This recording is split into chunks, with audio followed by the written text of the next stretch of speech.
오늘 우리에게 주신 하나님의 말씀은 고린도후서 11장 32절에서 33절까지의 말씀입니다. 단 두 절의 말씀이지만 이 구절은 성서학자들이나 역사학자들 사이에서도 매우 중요한 본문이 되고 있습니다. 우리가 지금까지 계속해서 수요 예배 때 고린도후서가 굉장히 읽기가 어렵기 때문에 고린도후서 읽기 이해를 해오고 있었습니다. 오늘이 세 번째 시간입니다. 왜냐하면 고린도후서는 여러 가지 편지들이 종합되다 보니까 하나로 연결되지 않고 중간중간 뚝뚝 끊기는 그런 현상들이 생기기 때문에 다른 데보다는 통독을 했을 때 이렇게 쭉 기억이 남지 않습니다. 그럴 수밖에 없는 것이 우리가 때로는 이처럼 부분으로 쪼개서 읽고 그 내용을 마음속에 깊이 새길 필요가 있습니다. 오늘의 이 11장 32절에서 33절은 그런 배경에서 우리가 특별히 관심을 가질 필요가 있습니다. 오늘의 제목을 다 함께 읽어보겠습니다. 하나님도 기억하시는 후대 개정자의 삽입절, 약한 가운데 하나님을 자랑. 굉장히 제목치고는 좀 부담스러운 제목입니다. 후대 개정자 이렇게 하니까 무슨 성경이 성령님이 하나님이 직접 쭉 쓰셨을 텐데 후대 사람이 그것을 하나님이 쓰신 거를 고쳐 썼다는 얘기인가 라고 마음에 갈등이 일어나시는 분도 있을 겁니다. 그런데 제가 이 고린도후서를 처음에 이야기할 때도 이 4세기 때 신약 성서를 확정할 때 사도 바울의 후예 교회들은 그렇게 사도 바울이 우리가 생각하는 것처럼 그렇게 인정을 받지 못하다 보니까 사도 바울이 죽고 나서 상당한 시간, 몇백 년이 흐르는 동안 어떤 교회는 소중히 그 신앙의 유산을 간직한 교회도 있고 어떤 교회는 별로 그것을 귀하게 여기지 않고 창고에 쌓아놓다가 갑자기 로마 황제가 필두로 해서 모두 모여라 라고 지시하고 거기서 회의를 한다고 그러니까 창고에 갖고 있었던 것들을 뒤져가지고 막 갖고 오다 보니까 많이 훼손이 되었습니다. 그런데 이런 일이 과연 있을까라고 생각하시는 분들도 계시겠지만 이 성경 전체, 특별히 신약 성경이 이렇게 우리처럼 이 성경으로 완본으로 이렇게 필사본이 되어 있는 것이 그렇게 우리 눈에 보여서는 귀할 것 같은데 귀하게 여기지 않았습니다. 심지어 바티칸 사본이라는 것이 있는데요. 그 바티칸 사본은 이 성당의 창고에서 보관되던 건데 그게 발견된 게 무려 중세 때 발견됐습니다. 창고 정리하다가. 그런데 워낙 고문성 같은데 그게 뭔지 하고 꺼내가지고 청소하다 보니까 그게 무려 4세기 때 완역본이었습니다. 우리 같으면 그 정도 귀한 거면 얼마나 소중하게 그거를 전시도 하고 필사도 하면서 계속 했을까요? 그렇게 귀한 게 완역본으로 이렇게 모든 게 묶여져 있는 채로 발견되는 게 없는데 그게 중세 때 가서 발견이 됐습니다. 그 정도로 심지어 교회에서조차도 귀하게 여기지 않았습니다. 그런데도 불구하고 정말 하나님의 말씀을 소중히 여기는 몇몇 사람들에 의해서 하나님이 그들의 손을 통해서 지켜내신 게 오늘날의 성경입니다. 그런데 독특한 게 하나 있습니다. 학자들이 보기에요. 이 고린도후서 11장 30절부터 이렇게 읽어보면 이렇게 되어 있습니다. 내가 부득불 자랑할진대 내가 약한 것을 자랑하리라. 31절 주 예수의 아버지 영원히 찬송할 하나님이 내가 거짓말을 아니할 것을 아시느니라 라고 되어 있습니다. 그리고 나서 갑자기 다메섹 얘기를 합니다. 다메섹에서 아레다 왕의 고관이 나를 잡으려고 다메섹 성을 지켰으나 나는 간지를 타고 들창문으로 성벽을 내려가 그 선에서 벗어났도다. 이 두 구절이 있고요. 그 다음에 12장 1절에서 무익하나마 내가 부득불 자랑하느니 주의 환상과 계시를 말하리라 이렇게 되어 있습니다. 그런데 이 성서의 학자들이 볼 때는 32절과 33절은 좀 생뚱맞다고 보는 겁니다. 이 30절과 31절 다음에 자연스럽게 이어지는 것은 12장 1절과 2절, 3절의 말씀으로 곧바로 이어져야지 그 전부터 쭉 이야기하던 헛된 자랑과 참된 자랑에 이어지는 이야기가 맞아떨어집니다. 특별히 내가 부득불 자랑할 때 내가 약한 것을 자랑하리라 라고 하고 12장 1절에서도 내가 부득불 자랑하는지 라고 이야기하면서 2절 끝에 하나님은 아시느니라, 3절도 하나님은 아시느니라 해서 물론 가로로 되어 있지만 이 두 구절은 사본에 따라서 앞에 붙기도 하고 뒤에 붙기도 하는 것들이 발견이 되었죠. 그래서 특별히 30절과 31절은 묶어서 얘기할 수밖에 없는 것이 이 하나님은 아시느니라 라는 이 구문이 전형적인 하나님께 대한 맹세문 형식을 갖춘 겁니다. 그래서 정말 결연하게 이건 진짜야. 내가 하늘을 두고 맹세 뭐 이렇게 얘기하는 것처럼 유대교인들이 아니면 그리스도인들이 하나님이 아십니다라고 하면서 맹세를 하듯이 그렇게 이야기하는 전형적인 문장입니다. 그래서 30절과 31절은 하나로 묶어서 볼 수 있고요.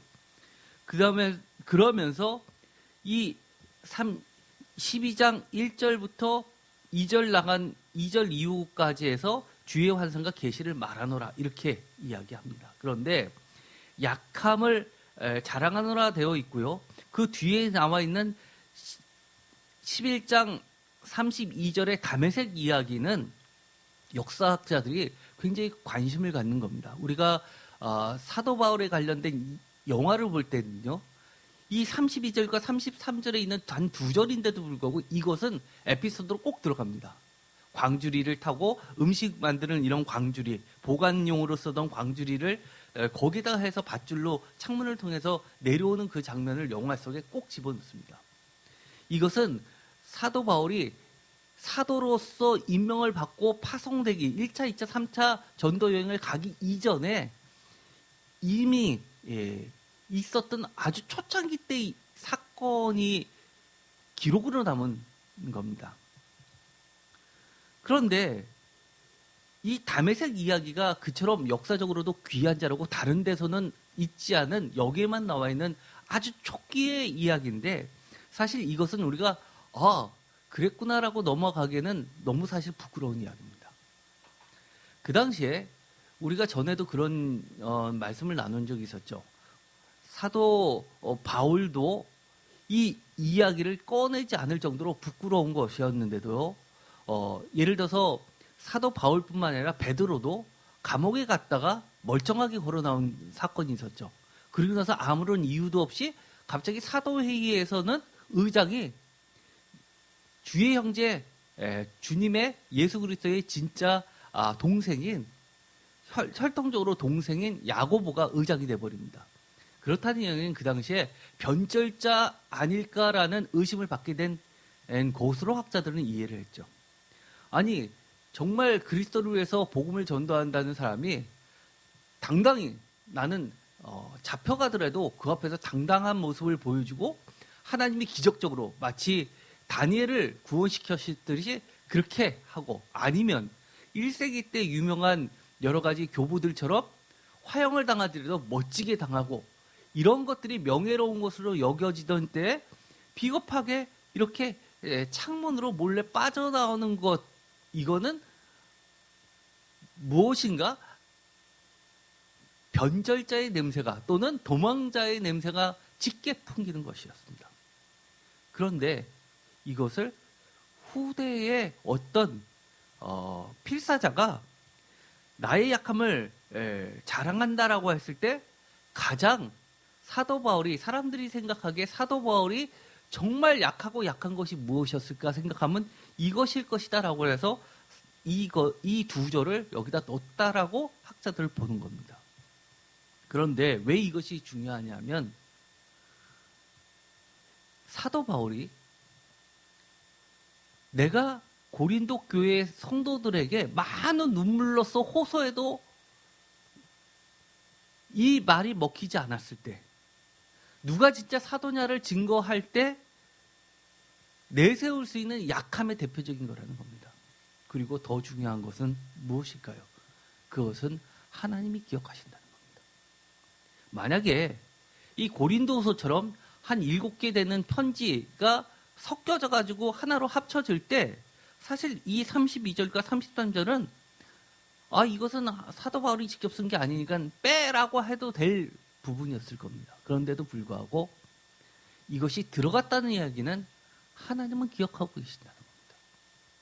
우리가 그것을 믿음으로써 사도회의를 통해서 또는 종교회의를 모든 교회가 한 자리에 모여서 기도하면서 회의해서 결정된 그 역사적 상황 속에서 하나님이 역사하셨다고 믿고 그것이 오늘날의 정경, 성경이라고 받아들이는 성도들이라면 이것은 하나님이 기억하셨구나. 오죽했으면 하나님이 후대의 개정자의 손을 빌려서라도 이것을 성경의 일부분으로 집어넣으셨을까를 우리는 생각해야 된다는 겁니다. 우리가 한번 생각을 해볼까요? 우리가 교회에서 무엇인가를 간증한다고 생각합시다. 그러면 누구나 부러워할 만한 것을 간증합니다. 자랑합니다. 그런데 사도 바울은 일종의 맹세문 형식을 빌려서 이렇게 이야기를 하는 겁니다. 내가 부득불 자랑하노니라고 하면서 고린도후서 11장 30절과 12장 1절에 그것을 연결하면서 하나님은 아신다라고 하면서 그러면서 약합을 이야기하는데 이 내가 부득불 자랑한다라는 것은 원문을 치면 이렇게 되어 있습니다. 우리가 개역개정에서는 내가 부득불 자랑하지 내가 약한 것을 자랑하리라 30절 그리고 1절에서도 무익하나마 내가 부득불 자랑하노니 해서 두 개의 말씀이 좀 다르게 번역을 해놨지만 원문은 똑같습니다. 어떻게 되어 있냐면 만약 내가 자랑해야만 한다면 이렇게만 되어 있습니다. 그래서 이 30절과 12장 1절은 원문은 똑같이 되어 있습니다. 영어 원문은 A 뭐뭐 데이라고 그랬는데 A는 if고요. 데이는 should라는 뜻인데요. 만약 뭐뭐 해야만 한다면 이라는 뜻을 가지고 있습니다. 그래서 이것을 새 번역에서는 꼭 자랑을 해야 한다면 이렇게 번역했고 1절도 이왕 말이 나왔으니 이렇게 번역을 의역을 했지만 원문은 만약 내가 자랑을 해야만 한다면 이렇게 똑같은 구문으로 되어 있는 겁니다. 그러면서 이 말을 해야 되는 배경을 우리가 이해할 필요가 있습니다. 예를 들어서요. 고린도 교회의 상황을 엿볼 수 있는 것이 대표적으로 고린도후서 10장 10절에 있는 말씀입니다. 고린도후서 10장 10절에 이런 말이 나오는데요. 다 같이 읽겠습니다. 그들의 말이 그의 편지들은 무게가 있고 힘이 있으나 그가 몸으로 대할 때는 약하고 그 말도 시원치 않다 하니. 표준세 번역으로도 읽어보겠습니다. 바울의 편지는 무게가 있고 힘차지만 직접 대할 때는 그는 약하고 말주변도 별것이 아니다 하고 말하는 사람들이 있습니다. 그들이 과연 누구일까요? 그 당시는 오늘날로 치면 대학 중에서 어떤 대학이 있었다고 제가 전에 말씀을 드렸냐면 연설을 가리키는 대학이 있었습니다. 왜냐하면 그 당시에는 연설을 잘하는 사람이 정치적으로도 출세할 수 있었고 철학자로서도 많이 아는 것만 끝나는 것이 아니라 언변이 능통해야지만 철학자로서 인정을 받을 수 있던 시대였기 때문에 연설을 잘하는 법 그리고 수사학을 가리키는 그런 학교가 있었습니다. 그런데 그토록 이 직접 사람을 대하고 말하는 그런 것들이 연설이 중요하던 시대에 그는 말도 못한다는 겁니다. 즉 한마디로 이야기하면 그가 편지에는 무게가 있다. 무게는 어떤 뭐를 이야기할까요? 무게감, 진정성 이런 것을 이야기하죠. 그런데 직접 말할 때는 시원치 않아. 별로 호소력이 없어라고 이야기하는 겁니다. 오늘날로 이야기하면 이렇게 이야기하는 겁니다. 설교 진짜 못하는데? 여기서 그들이 누구일까요? 우리는 이것을 알 필요가 있습니다. 고린도 교회 성도 중에서 사도 바울을 공격하고 약점을 물고 흔든 그들의 정체가 있습니다. 그것은 제가 나중에 기회가 되면 더 자세히 이야기하겠지만 아마도 고린도 교회에 힘 있는 헬라인 성도일 것으로 봅니다. 왜냐하면 이 사람들이 이야기하는 것은 그 시대에는 후견인과 피후견인 제도라는 것이 있는데, 후견인과 피후견인 제도라는 것은 그리스 로마 헬라 문화 사회의 중심 문화였고, 그 문화 속에서 중심에 서 있던 사람들이 그 시대를 이끄는 여러 가지 정치, 경제, 사회, 문화의 핵심 세력들이었습니다. 예를 들어서요, 이런 겁니다. 재능 있는 사람들은 누구의 후견을 받냐면 돈이 많은 사람 아니면 정치인의 정치적으로 센 사람의 후견을 받습니다. 그래서 그 돈 있는 사람이나 정치적으로 힘 있는 사람들이 그 학식이 뛰어난 사람에게 집도 제공하고 여러 가지 옷이나 의식주도 제공하고 심지어 책을 구입할 수 있는 돈도 제공하고 연설을 할 수 있는 기회도 제공하고 이런 일을 하죠. 그래서 왕의 사제다 또는 힘 있는 유력가들의 철학자다라고 하면 반드시 그 사람은 그 뒷배경에 누가 있냐면 유명한 정치인들이 있었던 겁니다. 그리고 유명한 그 시대의 그 사회의 재력가가 뒤에 버티고 있었던 겁니다. 그래서 이런 후견인이, 든든한 후견인이 없다는 것은 이 사람은 실력이 별로인 것이다 라고 사람들은 이해를 했던 겁니다. 그래서 이 고린도 교회 성도들 중에서 정말 돈 있고 힘 있고 하는 사람들은 사도 바울을 많은 철학자들처럼 우리 집에 유하면서 설교를 해야지 너가 혼자 일해서 그걸 쓸어가지고 교회를 개척한다고 하느냐라는 것을 싫어했던 겁니다.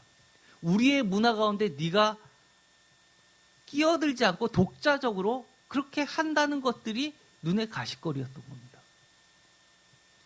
지금은 그렇게 생각하죠. 사도 바울이 자랑하는 것, 내가 벌어서 하나님의 복음을, 예수 그리스도의 복음을 값없이 전한 것이 무슨 잘못이냐라고 이야기하지만 그들의 문화 가운데서는 그만큼 너가 실력이 없어서 후견인이 없는 거 아니냐, 아니면 내 밑으로 들어와라 라고 그들은 이야기한 겁니다.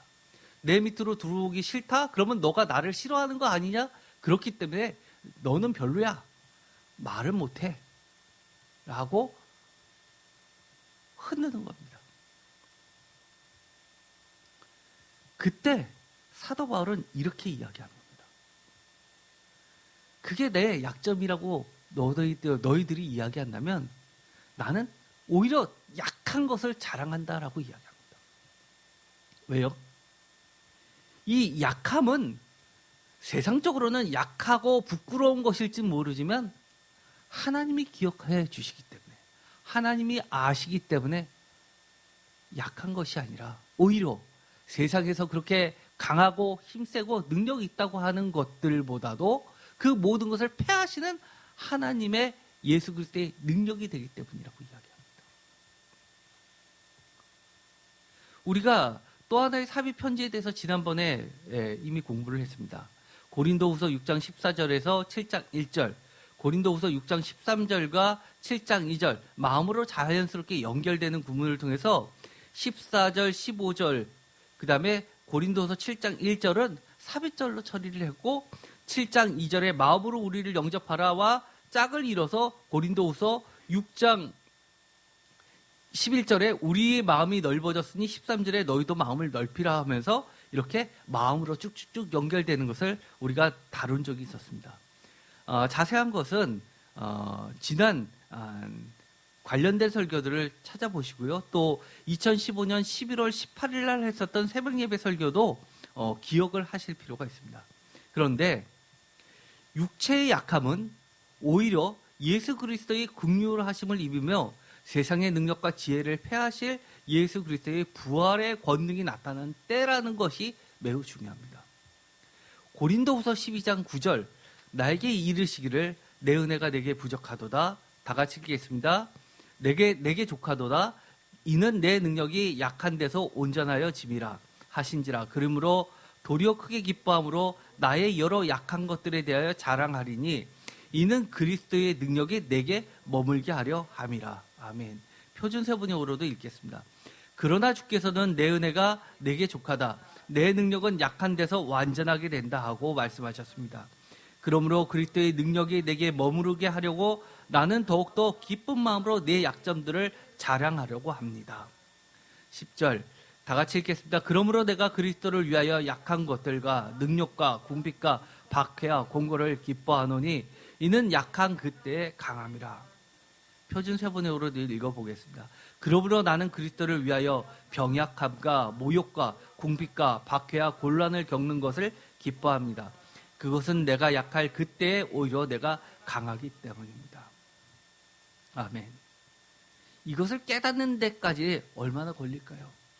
이것은 정말 우리의 육신이 우리가 세상에서 자랑하는 것들이 무너져 봐야 깨닫게 됩니다. 이런 것들이 무너지지 않은 사람은 정말 이런 신앙까지 머리는 알고 있지만 실제로는 몸으로 가지 못합니다. 많은 사람들이요, 자기가 이렇게 놓은 것들에서 자부심이 굉장히 있죠. 그런데 그런 것이 조금이라도 상처를 입게 되면요, 교회도 흔듭니다. 칭찬을 받아야 되는데 그것이 별거 아니라는 듯이 여겨지는 순간 그렇게 이야기한 목회자는 나만하지 않습니다.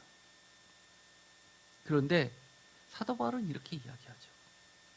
자꾸 너의 힘으로 그리스도의 나라, 하나님의 나라를 이루려고 하지 마라. 하나님의 나라, 그리스도의 나라는 하나님의 강건하신가, 예수 그리스도의 지혜와 능력으로 이루어지는 것이지 너의 능력으로 이루는 것이 아니라고 이야기를 합니다. 내 능력이 약한 데서 온전함이라라고 하는 이유가 있습니다. 바로 제가 보기에 고린도후서 12장 9절과 10절은 정말 고린도후서의 진수라고 저는 보고 있습니다. 육의 연약함이 그리스도의 능력으로 온전해지기에 그리스도를 위한 약함은 언제나 자랑스러운 강한 능력이 되기 때문입니다. 우리는 복음을 전하기 위해서는 이거를 갖춰야 된다고 생각을 합니다. 내 자신이 부끄럽지 않을 정도로, 남에게 보였을 때 부러워할 정도는 돼야지 내가 하나님의 일을 감당한다고 생각을 합니다. 그러나 그것 자체가 큰 오산입니다. 갈라디아서 4장을 보더라도 사도 바울이 어떻게 평소에 이런 생각을 갖고 있는지를 여실히 드러내는 구절이 있습니다. 갈라디아서 4장 13절 다 같이 읽겠습니다. 내가 처음에 육체의 약함으로 말미암아 너에게 복음을 전한 것을 너희가 아는 바라. 그러면서 14절에 이렇게 이야기하죠. 너희를 시험하는 것이 내 육체에 있을 때 이것을 너희가 업신여기지도 아니하며 버리지도 아니하고 오직 나를 하나님의 천사와 같이 또는 그리스도의 예수와 같이 영접하였도다.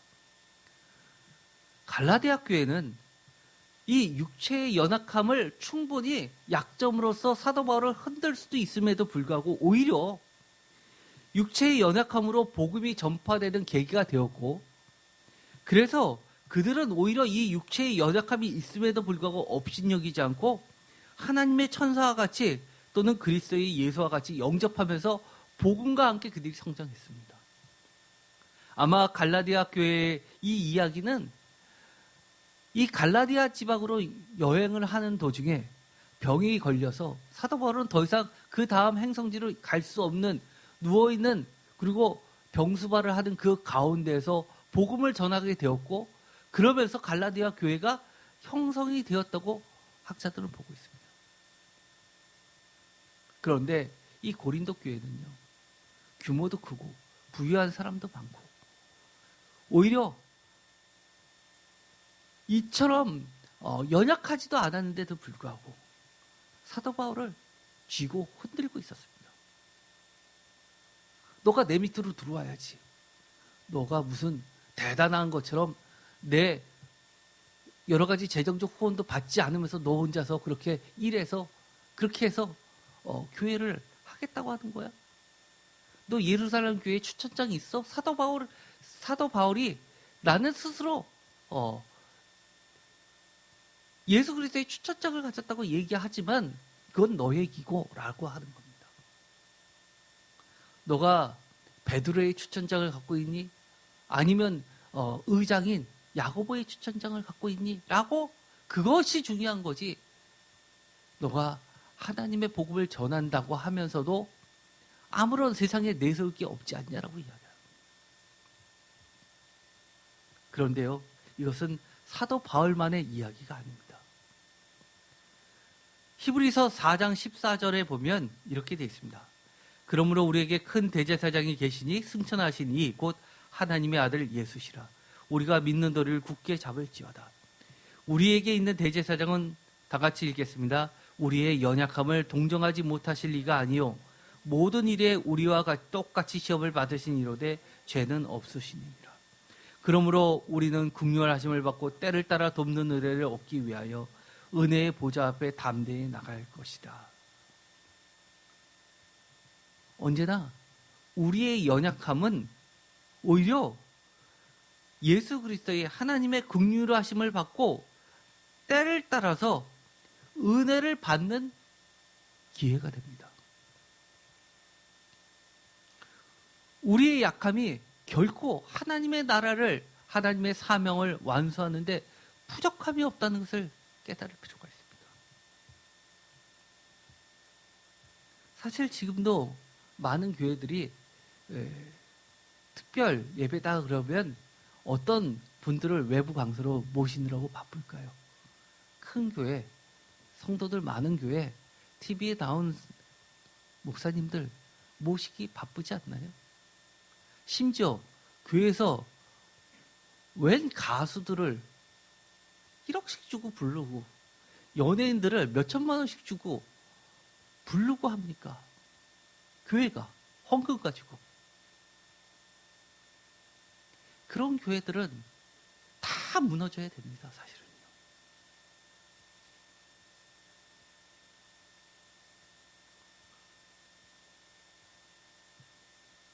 시편 39편에도 이런 말이 나옵니다. 여호와여 나의 종말과 연한이 언제까지인지 알게 하사 내가 나의 연약함을 알게 하소서.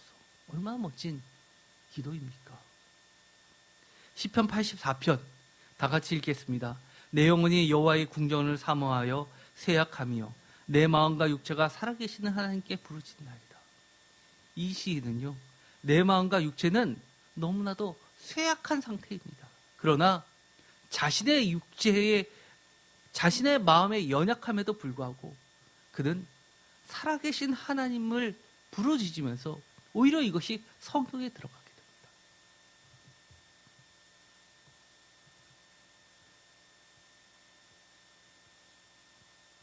오늘날 우리가 신앙생활을 하면서 자꾸 무엇을 추구하고 있나요? 내가 예수님 믿고 세상에서도 인정받는 뭔가 강한 거, 대단한 거를 갖춰지기 위해서, 그러면 정말 능력 있는 교회라고 생각하십니까? 신앙생활 내가 잘하고 있다고 생각하십니까?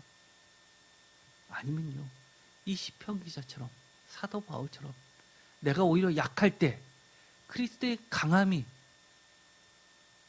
하나님의 능력이 나타나는 것을 오히려 기뻐하는 것이 신앙일까요?